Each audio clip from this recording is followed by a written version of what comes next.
Kita berdoa. Damai sejahtera Allah yang melampaui segala budi manusia, itulah yang memelihara dan pikiranmu di dalam Yesus Kristus Tuhan kita. Kami sungguh bersyukur ya Allah Bapa di surga pada saat ini, karena kami tahu Tuhan senantiasa peduli dengan kehidupan kami. Tak berkesudahan kasih setiamu melimpahi kehidupan kami, dan nyata benar Tuhan terus melimpahi kami dengan berkat-berkat. Ketika Tuhan memperkenankan dan melayakkan kami untuk mendengarkan firman-Mu, itu menjadi sukacita besar di dalam kehidupan kami. Karena itu ya Allah, kami rindu dan kami sudah siap untuk boleh mendengarkan firman. Roh hikmat surgawi kiranya memberikan hati yang paham kepada kami, sehingga kami boleh mengerti arti daripada firman Tuhan yang akan berbicara, dan oleh kekuatan Roh Kudus kami dimampukan untuk mengimaninya dan menghidupinya. Bersabdalah kepada kami ya Allah, sebab kami sudah siap untuk mendengarkan. Dalam Kristus kami berdoa. Amin. Bapak Ibu, saudara-saudaraku jemaat Tuhan, dimanapun kita berada pada saat ini, di dalam kita akan mendengarkan firman Tuhan di minggu hari ini, kita disapa kebenaran firman Tuhan dari Lukas 12 ayat 13 sampai dengan ayat yang ke-21. Lukas 12 ayat 13 sampai dengan ayat yang ke-21. Mari kita mendengarkan firman Tuhan. Beginilah tertulis di sana. Seorang dari orang banyak itu berkata kepada Yesus, "Guru, katakanlah kepada saudaraku supaya ia berbagi warisan dengan aku." Tetapi Yesus berkata kepadanya, "Saudara, siapakah yang telah mengangkat aku menjadi hakim atau perantara atas kamu?" Katanya lagi kepada mereka, "Berjaga-jagalah dan waspadalah terhadap segala ketamakan. Sebab walaupun seorang berlimpah-limpah hartanya, hidupnya tidaklah tergantung daripada kekayaannya." Kemudian ia mengatakan kepada mereka suatu perumpamaan. Katanya, "Ada seorang kaya, tanahnya berlimpah-limpah hasilnya.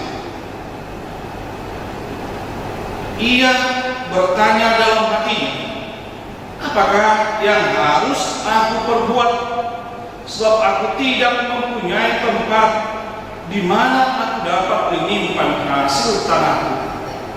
Lalu katanya, "Inilah yang aku perbuat.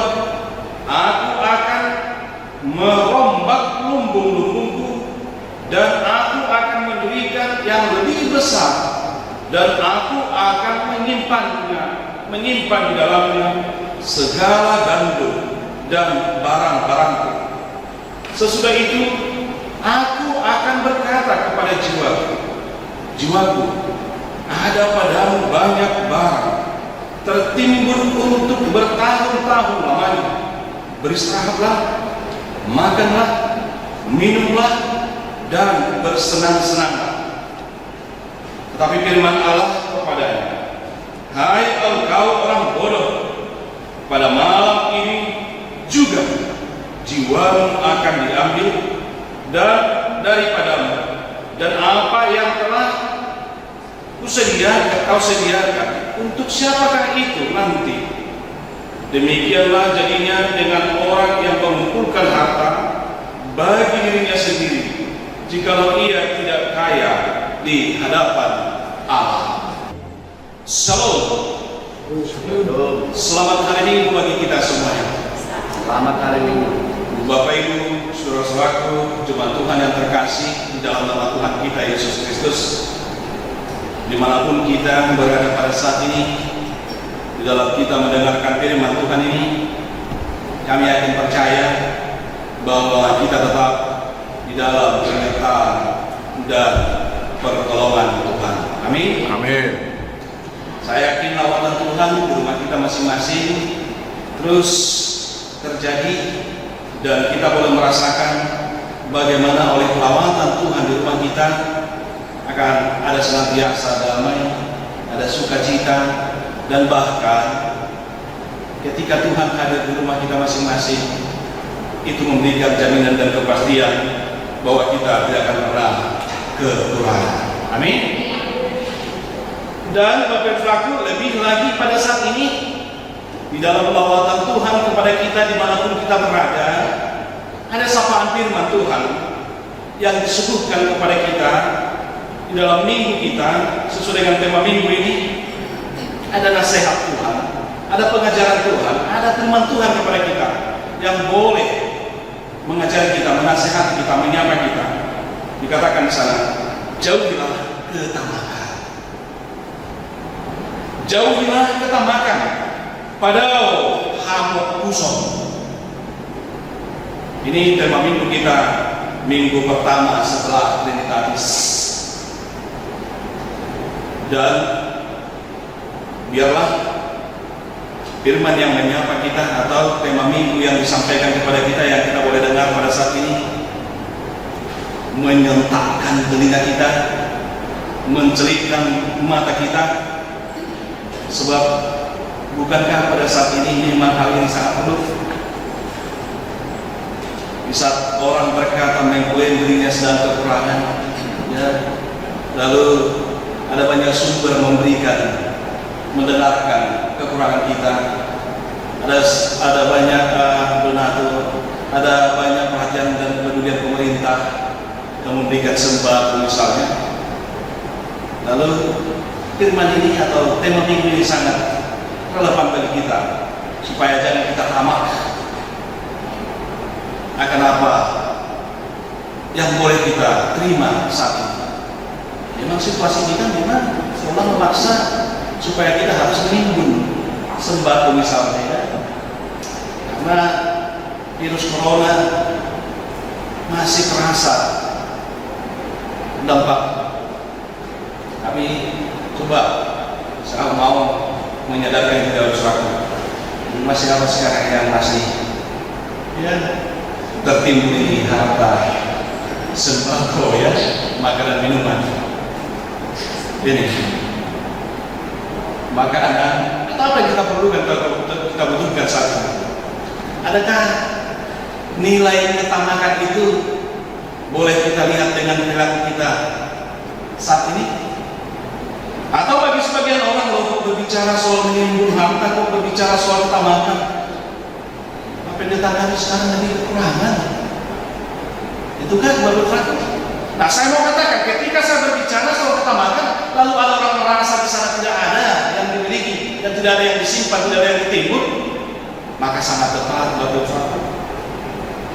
Firman ini menyapa kita, karena kita lihat sangat jelas dalam Lukas 12 ayat 13 ayat 21 ini bermula dari seorang, dikatakan di sana diawali dari ayat yang ke-13. Seorang dari orang banyak itu berkata kepada Yesus, "Guru, katakanlah kepada saudaraku supaya ia berbagi warisan dengan aku." Ini awalnya, ini preambul dari cerita ini, sehingga Yesus mengatakan, "Waspadalah dan berjaga-jagalah terhadap ketamakan." Ini kata Yesus.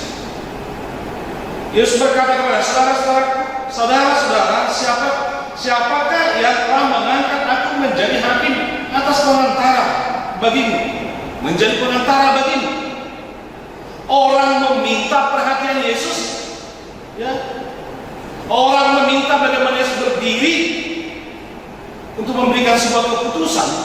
memberikan sebuah sikap ketika seseorang ini meminta, guru, berbicaralah atau katakanlah kepada saudaraku supaya ia berbagi warisan dengan aku. Lalu Bapak Ibu Saudaraku, Yesus justru mengangkat, waspadalah dan berjaga-jagalah terhadap ketamakan. Apa hubungannya Bapak Ibu Saudaraku? Apalagi ketika katakan, siapa yang mengangkat aku menjadi hakim bagimu? Ini Bapak Ibu Saudaraku. Nah, kita boleh melihat dari seorang ini datang meminta kepada Yesus, dikatakan dari orang banyak. Memang kalau kita baca dari ayat 1 dari pasal 12 ini ada kerumunan banyak orang atau ribuan bahkan dikatakan. Sementara itu beribu-ribu orang banyak telah berkerumun sehingga mereka berdesak-desakan. Jadi ada orang beribu-ribu berkerumun berdesak-desakan ya di sekitaran Yesus, mengikut dan mendengarkan pengajaran Yesus. Dan salah satu dari antaranya datang menyampaikan apa yang menjadi unek-unek dalam hatinya. Rupanya adalah soal harta warisan. Lalu Yesus katakan, siapa yang mengangkat aku menjadi hakim atas kamu? Bapak Ibu Saudara yang terkasih, perkataan ini seolah kita bilang, apakah Yesus terlalu arogan? Apakah Yesus ya tidak peduli dengan orang yang dalam persoalan dan pergumulan? Bapak Ibu Saudara, kalau memang kita jeli melihat sebenarnya ketika Yesus menyampaikan itu, karena sebenarnya sudah ada hukum yang mengatur soal warisan. Sudah ada hukum yang mengatur itu. Kalau kita baca dalam Bilangan 27 8 sampai 11, Bilangan 27 8 sampai 11, juga Ulangan 21 ayat 15 sampai 17. Ulangan 21 ayat 15 sampai 17. Di sana sudah ada tatanan hukum yang harus dihidupi oleh orang Israel ketika menghadapi atau ketika membagi warisan. Nah, maka ketika Yesus katakan, siapa yang mengatakan aku menjadi hakim? Ini seolah-olah ini seseorang yang datang kepada Yesus itu, Bapak Ibu Saudara, ya menggiring Yesus untuk berpihak kepada dia, karena rupanya seseorang yang menyampaikan persoalan ini adalah Yesus tahu, Yesus lihat bahwa ada motivasi yang tidak benar untuk menyampaikan atau meminta pertolongan dari Yesus. Kita tahu ya pasti ya, yang kita imani pasti Tuhan Yesus tahu setiap hari orang yang datang kepada-Nya. Karena Yesus kita adalah Tuhan yang mengerti pikiran, yang tahu akan isi hati kita. Nah, rupanya Bapak satu ketidakpuasan daripada yang meminta pertolongan Tuhan ini, Yesus bisa baca ketidakpuasan atas harta miliknya. Ketika dia meminta itu, Tuhan tahu bagaimana dia merasa tidak cukup dengan warisan yang dia miliki. Artinya Yesus melihat ada ketamakan itu di dalam hati. Makanya dia katakan selanjutnya, Bapak Ibu Saudara, berjaga-jagalah dan waspadalah terhadap ketamakan. Berjaga-jagalah dan waspadalah terhadap ketamakan.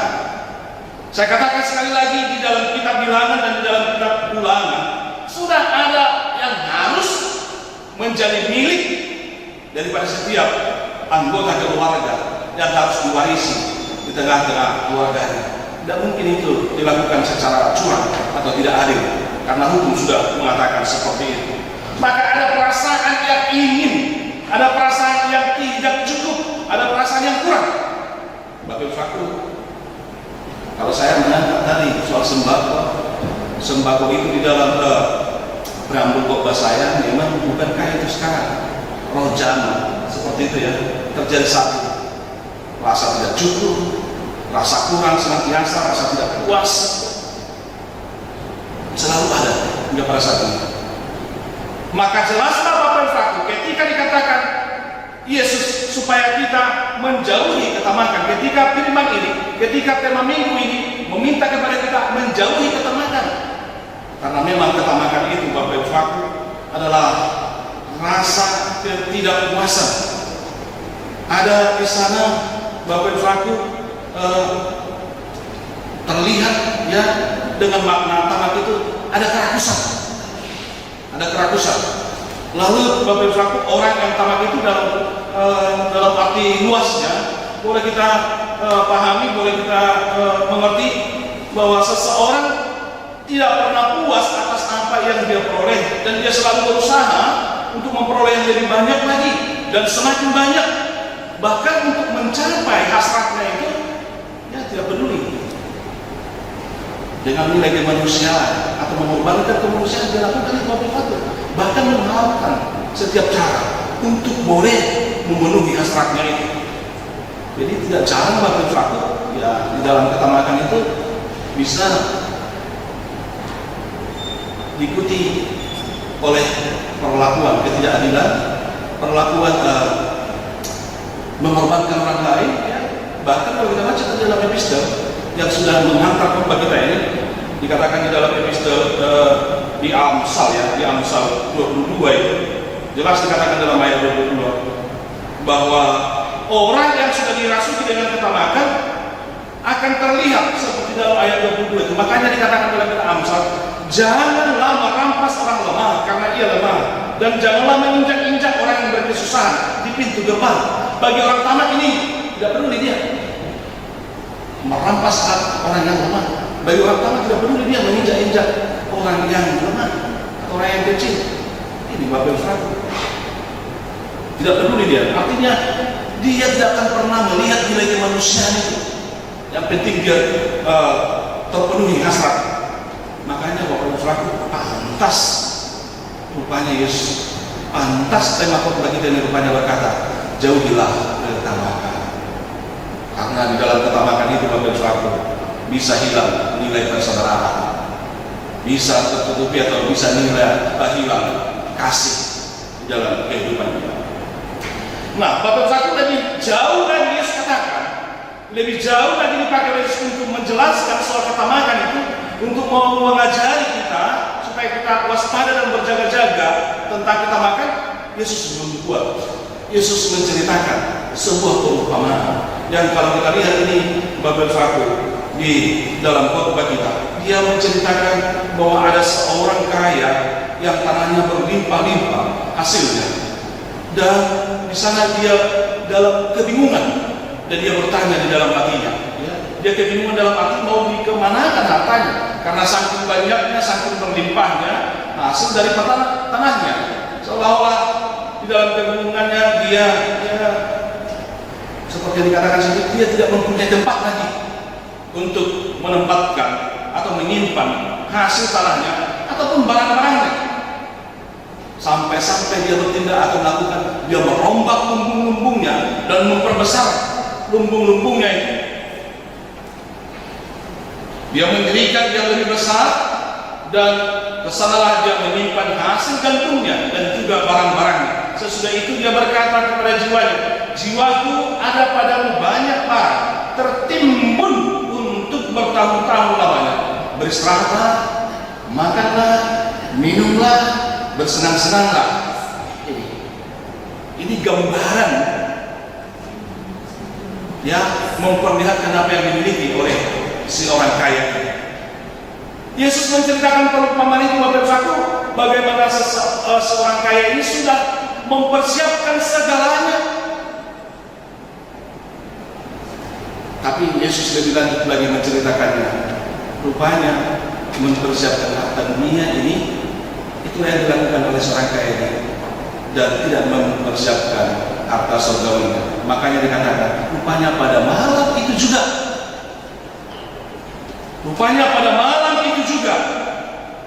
lalu Allah berfirman, hai engkau orang bodoh, pada malam ini juga jiwamu akan diambil daripadamu, dan apa yang telah kamu sediakan untuk siapakah itu nanti? Ini Bapak Ibu, belum dia menikmati apa yang sudah disediakan, rupanya Tuhan sudah mengambil nyawanya, Tuhan sudah mengambil jiwanya. Bapak Ibu, memang indah ya memang adalah bijaksana ketika kita memikirkan hidup sekarang ini. Bahkan untuk hidup masa yang akan datang adalah itu sesuatu yang bijaksana. Adalah bijaksana ketika kita memikirkan masa hari tua kita. Adalah sangat bijaksana ketika kita mendepositokan harta milik kita, memikirkan masa depan anak kita. Sangat bijaksana. Tapi ingat Bapak Ibu yang terkasih, kalau itu adalah sesuatu upaya yang boleh kita persiapkan, kalau itu boleh kita sadar untuk memikirkan hal-hal yang akan kita nikmati di dalam hidup kita. Ingat Bapak Ibu, jangan sampai mengabaikan hidup sesudah hidup ini. Jangan sampai mengabaikan hidup yang kekal. Sekali lagi, adalah bijaksana ketika kita memikirkan masa tua kita, masa depan anak kita, masa pensiun kita, tapi adalah sangat berbahaya ketika kita mengabaikan hidup sesudah dalam kehidupan ini. Itu adalah sesuatu bencana.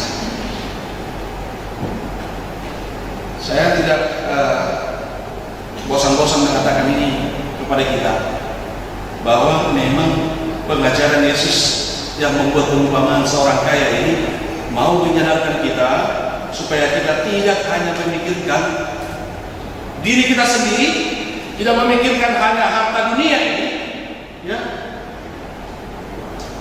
tanpa kita memikirkan masa yang akan datang. Karena ketika kita hanya memikirkan diri kita sendiri, hanya memikirkan harta dunia ini, maka terlihatlah ketamakannya. Terlihatlah ketamakan itu, Bapak-Bapak. Di sanalah kerakusan itu. Di sanalah terlihat kerusakan. Makanya dikatakan Bapak-Bapak, wah apa yang ngomong tibion, anggoma bodoh bimunan. Untuk apa kita mengumpulkan segalanya kalau nantinya kita tidak boleh menikmati hidup ini? Artinya jangan hanya harta dunia ini yang kamu persiapkan. Jangan hanya menjadi kaya dalam dunia ini, tapi teman-teman, kayalah di hadapan Tuhan. Adalah lebih lama hidupmu, ya, dibalik kehidupan sekarang. Kalau hidup kita sekarang mungkin mencapai 50, 80, bahkan 100 atau 100, tapi ingat, adalah jauh lebih lama lagi hidupmu sesudah kehidupan ini. Karena kehidupan sesudah hidup ini Bapak tidak ada limit dan tidak ada batas. Dumeling kau mangulu dibalik ni ngurus sama dia. Tapi pertanyaan, lebih lama kemanakah kita memikirkan hidup itu? Hidup sekarang kayak kita pikirkan atau hidup yang akan datang? Ini bagus banget. Padahal hidup sekarang terbatas hanya 50, 80, 100 tahun. Padahal sesudah hidup ini Bapak tidak ada batasannya. Mau ke neraka, seliling-liling dah. Mau ke surga, seliling-liling. Nah, tidak ada batasannya Bapak. Pertanyaan kepada hidup yang mana yang kita persiapkan? Dalam khotbah di bukit Yesus katakan apa? Jangan hanya memikirkan harta duniawi, tapi pikirkanlah harta surgawi. Ini Bapak. Karena harta duniawi ini Bapak tidak akan pernah kita puas. Makanya dikatakan untuk harta duniawi ini seolah kita seperti minum air asin kadang-kadang. Semakin kita minum semakin haus.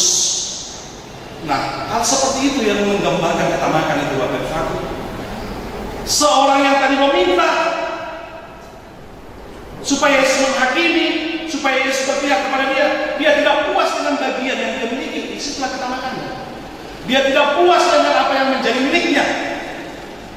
Ini Bapak Ibu. Dia masih curiga dengan apa yang dia miliki. Benarkah sampai sebatas inikah bagianku sebagai anak sulung atau sebagai anak bungsu? Dia tidak puas dengan itu Bapak Ibu. Maka dia harus membawa lagi persoalannya kepada Yesus. Di sanalah nilai ketamakan itu terlihat Bapak Ibu. Memang ya, ada ilustrasi klasik seperti katanya seperti lebah, atau seperti lalat, atau seperti tawon ketika dia mencium sesuatu yang aromanya yang harum atau yang manis, langsung dia mendekati. Nah, tiba-tiba ini lalat atau tawon atau lebah ini menemukan apa itu, aren atau tuak, ya, tuak atau aren. Awalnya dia masih di pinggir-pinggirnya, dia hinggap, lalu setelah dia jilat, ya, lalu dia cicipi, ya, seperti itu. Itu awalnya, tapi tidak sadar bahwa suatu akhirnya apa? Dia tidak cukup dengan apa yang di pinggir ini. Lama-kelamaan akhirnya sayapnya itu sudah melekat. Sayapnya itu sudah melekat dengan aren ini. Dalam lokot tutong ini tuak ini, dan bahkan batu satu pada akhirnya dia masuk di dalam air aren. Ini keserakahan itu tidak cukup dengan apa yang dia miliki. Makanya batu satu, ya, bersyukurlah atas apa yang kita miliki. Ini salah satu. Ini salah satu untuk boleh melindungi dan menjauh dari ketamakan itu harus bersyukur. Maka Yesus katakan bagi sekali lagi, jangan pernah kita tamak, waspadalah dan berjaga-jagalah, karena memang dunia sekarang rohnya adalah roh yang senantiasa memperlihatkan ketidakcukupan, selalu kurang dalam segala hal. Tapi ingat bagi apa yang dikatakan oleh firman Tuhan, bagaimana seharusnya kita boleh menikmati apa yang kita miliki, dan apa yang kita miliki itu ingat Bapak, bukan untuk diri sendiri. Jangan seperti orang kaya tadi, jiwaku, semuanya berpusat pada jiwanya. Tenanglah kawan jiwaku, karena semuanya sudah tersedia bagimu. Adakah orang seperti itu sekarang Bapak sampai kebingungan mau menempatkan hartanya, sampai kebingungan membuka rekening atau menempatkan depositonya? Adakah seperti itu Bapak? Ingat, Tuhan tidak pernah melarang orang menjadi kaya. Bahkan Tuhan merindukan supaya kita semua kaya. Makanya diciptakan semuanya, dan Tuhan menyediakan segalanya untuk kita tidak berkekurangan. Bahkan dikatakan itu ciptaan Tuhan itu baik dan sungguh amat baik. Maka sebenarnya Bapak, ketika ketamakan itu dihubungkan dengan uang, ketika ketamakan dan kerakusan itu dihubungkan dengan harta, ketika ketamakan dihubungkan dengan warisan, Bapak, aku senang tidak ada yang salah dengan harta, tidak ada yang salah dengan uang, tidak ada yang salah dengan materi, ya. Pada diri sendirinya uang itu tidak ada yang salah, tapi sikap kita, bagaimana kita menyikapi, memahami soal pemberian Tuhan, di situ yang perlu dikoreksi, dan di situ yang perlu mendapat pengajaran. Karena uang itu sendiri tidak jahat, walaupun ya, ada orang perkataan orang Batak itu dikatakan uang itu adalah habang so maribulu mangaka so marpat, ibana na burju ala ibana na jahat. Habang so maribulu mangaka so marpat, ibana na burju ala ibana na jumahan. Bagaimana bisa terjadi? Tergantung kepada orang yang memakainya. Ya, uang itu tidak ada salahnya. Kita bisa memakai untuk kasih, kita pergunakan untuk persembahan, kita pergunakan untuk pelayanan, baik. Tapi bisa dia jahat demi uang, mengorbankan orang lain, demi uang, membunuh orang lain. Itulah uang itu. Maka bagaimana sikap kita akan harta milik? Kalau hanya untuk diri kita sendiri, seperti yang dikatakan tadi, ketamakan itu dia akan mempergunakan, memakai segala cara untuk memenuhi hasratnya. Maka bisa hilang di sana kasih nilai kebaikan daripada pembergunaan, daripada uang itu. Makanya dikatakan Bapak Ustaz, ketika Tuhan percayakan uang kepada kita, ketika Tuhan percayakan harta milik kepada kita, ketika Tuhan percayakan warisan kepada kita, ingat bukan untuk diri sendiri. Jangan menjadi pelit, jangan menjadi pikir dengan apa yang Tuhan anugerahkan kepada kita. Karena memang dalam kitab Amsal 17 ya, dikatakan dalam Amsal 11 ayat 24, apa dikatakan di sana? Ada orang yang menyebar harta justru semakin kaya. Tapi ada orang yang berusaha sekuat-kuatnya. Ada orang yang berusaha sekuat-kuatnya menghemat secara luar biasa, namun selalu berkekurangan. Ada orang yang menyebar harta tapi justru semakin bertambah banyak hartanya, bertambah kaya. Ada orang yang menghemat secara luar biasa, namun selalu berkekurangan. Amsal 11 ayat 24. Ini Bapak Ibu. Karena sebenarnya Bapak Ibu, harta itu ketika kita miliki, warisan itu ketika kita punya Bapak Ibu, ya, ingat berarti ada tanggung jawab kita. Anugerah Tuhan diberikan kepada seseorang sekaligus juga mempunyai arti dan tanggung jawab di dalamnya. Maka jangan katakan seperti orang kaya ini, tenanglah harta jiwaku, ya, karena untuk bertahun-tahun aku sudah menyediakan segalanya bagimu, sudah tertimbun bagimu. Lah, dia menghubungkan, ya, hidupnya dan jiwanya, dia ikatkan itu seolah bergantung kepada hartanya. Dan ini yang ditegur oleh Yesus Kristus sebagai Tuhan. Padahal bagi orang yang percaya menurut firman Tuhan, bukan kepada harta yang kita miliki, bukan tergantung di sana umur kita, bukan tergantung di sana hidup kita, tapi tergantung kepada si pemberi harta, si pemberi anugerah itu, si pemberi uang itu. Karena yang diberi itu bisa hilang. Ya, ingat itu Bapak Ibu, harta milik, uang, ya, pada waktunya dia akan meninggalkan kita atau kita akan meninggalkannya. Pasti itu Bapak Ibu. Pasti kita akan berpisah dengannya. Dia yang meninggalkan kita atau kita yang meninggalkannya. Maka jangan katakan, ya, tenanglah harta jiwaku, sudah bertimbun harta untukmu. Ingat bagi orang percaya, bukan di situ hidupmu. Maka Yesus katakan apa? Kayalah di hadapan Tuhan. Bagaimana kaya di hadapan Allah? Kaya di hadapan Allah berarti Bapak Ibu yang terkasih, ya, timbullah harta surga yang tidak bisa, yang tidak mengat, ya, yang tidak bisa dicuri oleh pencuri. Bagaimana itu bisa terjadi? Ya, lakukanlah kebaikan, lakukanlah kasih dengan uang itu tadi, dengan harta itu. Lakukanlah pelayanan dengan sungguh. Karena untuk itu, kalau untuk diri kita sendiri berapalah kita bisa kita nikmati. Ingat, bukan hanya untuk dirimu ketika Tuhan percayakan sesuatu di dalam dirimu, tapi justru itu harus berdampak dan berarti bagi orang lain. Karena Bapak Ibu, dunia ini telah disediakan, dunia ini telah diciptakan. Sekali lagi, segalanya diciptakan untuk kita dan tidak pernah kurang. Makanya penilaiannya dikatakan sungguh amat baik. Harta itu tidak akan kita bawa mati. Harta itu tidak akan pernah kita bawa ke surga. Tuhan tidak menginginkan kita bawa harta itu ke surga. Ingat ya Bapak Ibu, ilustrasi itu ada orang yang sangat pelit ketika di dalam dunia ini. Lalu dia simpan hartanya, dia beli ya, apa yang paling bernilai.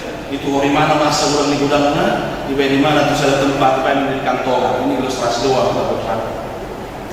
Di dari mana tuh geling nama rumah awan mau main udah petiki. Kalau saya meninggal maka masukkan ini nanti ke peti jenazah. Karena ini yang harus saya bawa ke surga. Ikut bonok kudo ini. Ini ilustrasi Bapak Ibu. Lalu ketika dia meninggal benar, anak-anaknya memasukkan apa yang sudah dikumpulkan, yang disimpan-simpan oleh orang tua ini semasa itu. Ya, ilustrasi sekali lagi Bapak Ibu. Rupanya begitu dia naik, begitu dia sampai di surga apa yang terjadi? Ini tentengannya yang sudah dibawa dari bumi ini. Ya. Sampai di surga rupanya dia kaget melihat di surga itu rupanya semuanya dilapisi dengan emas berkilauan semua. Di dalam hatinya jawabannya lebih bagus, lebih baik, lebih berkilau ini emas di surga ini daripada emas yang saya bawa dari Nurul Sangkli ini, kan, dari Bali ini. Ini ilustrasi Bapak Ibu. Lalu begitu dia melihat, dia takjub dengan semua kilauan yang ada di surga itu. Lalu dia duduk, diletakkanlah tentegannya itu. Tiba-tiba berbunyi alarm. Bunyi alarm itu keluar suara katanya, jangan membuang sampah sembarangan. Dia pikir inilah yang paling berharga, yang paling bernilai, dan selama hidupnya inilah dikumpulkan di dunia. Tapi di surga dikatakan apa? Sampah. Rupanya Tuhan tidak menginginkan itu kita bawa begitu saja ke surga. Yang Tuhan inginkan itu kita pakai di dalam dunia ini. Kita kelola, kita pakai. Maka Bapak Ibu Saudara, jangan buat percuma, jangan buat sia-sia apa yang Tuhan anugerahkan, jangan buat tidak berdampak, jangan buat tempat untuk menimbun, tidak berpengaruh bagi orang lain apa yang Tuhan anugerahkan. Karena itu Bapak Ibu Saudara yang terkasih, saya yakin ini firman Tuhan mengingatkan kita bahwa kita harus menjauhi ketambakan. Kita harus menjauhi ketambakan. Bagaimana cara kita menjauhi ketambakan itu? Hiduplah di dalam rasa takut akan Tuhan. Ini yang penting. Takut akan Tuhan. Jadi ingat, rupanya ketika Tuhan percayakan sesuatu kepada kita, kita harus mempergunakannya. Lalu yang kedua, mengucap syukurlah senantiasa. Ini harus kita jauhkan ketambakan ini dengan mau mengucap syukur atas apa yang sudah kita miliki, sehingga rasa cukup itu, ya, kalau kita katakan rasa cukup bukan berarti sudah berhenti tidak butuh lagi, tapi rasa cukup itu berarti akan menimbulkan kita untuk bersyukur. Maka Tuhan akan menambah-nambahkan lagi, karena pasokan Tuhan tidak akan pernah habis bagi orang yang bisa dipercaya untuk mengembangkan harta milik yang Tuhan berikan kepada kita. Lalu yang ketiga, Bapak Ibu, mari mengendalikan hati kita, apalagi di zaman sekarang ini. Mari kendalikan hatimu, kendalikan keinginanmu, dan belajarlah untuk membedakan keinginan itu dengan kebutuhan. Maka saya yakin jika seperti itu, maka pengajaran Yesus ini benar-benar, Bapak Ibu yang terkasih, bisa kita hidupi dan bisa kita praktekkan dalam kehidupan kita. Ingat, kita selalu diberikan oleh Tuhan banyak pemberian-pemberian dan anugerah-anugerah. Karena itu, pakailah semuanya itu. Jangan untuk ditanam dan disimpan sehingga tidak ada artinya dan tidak ada gunanya. Bahkan tidak kita nikmati. Biarlah semuanya boleh bersukacita atas apa yang Tuhan anugerahkan kepada kita. Maka untuk selanjutnya kita boleh menikmati Tuhan terus menambah-nambahkan yang terindah dalam hidup kita. Amin. Bersyukur kepada-Mu ya Allah lewat sapaan firman-Mu yang boleh memberikan pengajaran kepada kami, mengingatkan kami untuk terus boleh menikmati berkat-berkat Tuhan dan mau berbagi kepada siapapun, sebab berkat-berkat Tuhan terus akan melimpahi setiap orang yang boleh dipercaya dan bertanggung jawab untuk boleh memberikan dampak lewat berkat-Mu kepada orang lain. Karena berkat-Mu bukan untuk diri kami sendiri, tapi Tuhan menginginkan kami diberkati untuk menjadi berkat. Karena itu ya Allah Bapa di surga, firman-Mu mengingatkan kami supaya bukan hanya dunia ini yang senantiasa kami pikirkan, dan hidup kami bukan untuk dunia ini, tetapi kami akan senantiasa memikirkan hidup yang kekal, harta surgawi yang Tuhan sediakan akan menjadi milik kami, dan kesalahan kami mengarahkan langkah kami, setiap tindak tanduk kami harus mengarahkannya kepada Tuhan dan kepada kehidupan yang kekal. Karena firman-Mu mengingatkan kami pada setiap orang yang boleh dipercaya oleh Tuhan memegang berkat-berkat Tuhan, maka dia tidak akan pernah kekurangan. Karena itu Allah Bapa di surga, setiap kami yang boleh mendengarkan firman Tuhan ini dimanapun kami berada pada saat ini, baik di rumah kami masing-masing, biarlah Roh Kudus Tuhan yang memberikan pengertian, memberikan hikmat kepada kami. Dan kami mau Tuhan, lawatlah setiap rumah jemaat, rumah orang yang mendengarkan firman, sehingga di dalam rumah tersebut akan pernah ada yang kekurangan, dan tidak ada yang di sana juga yang serakah, tidak ada di sana yang lomba terhadap harta kekayaan, tapi sungguh-sungguh Tuhan mencukupkan setiap rumah tangga orang yang berseru kepada Tuhan, karena di hadapan Tuhan dan di tangan Tuhan segalanya tersedia. Terpujilah Allah Bapa di surga, di dalam Yesus Kristus Tuhan kami. Amin.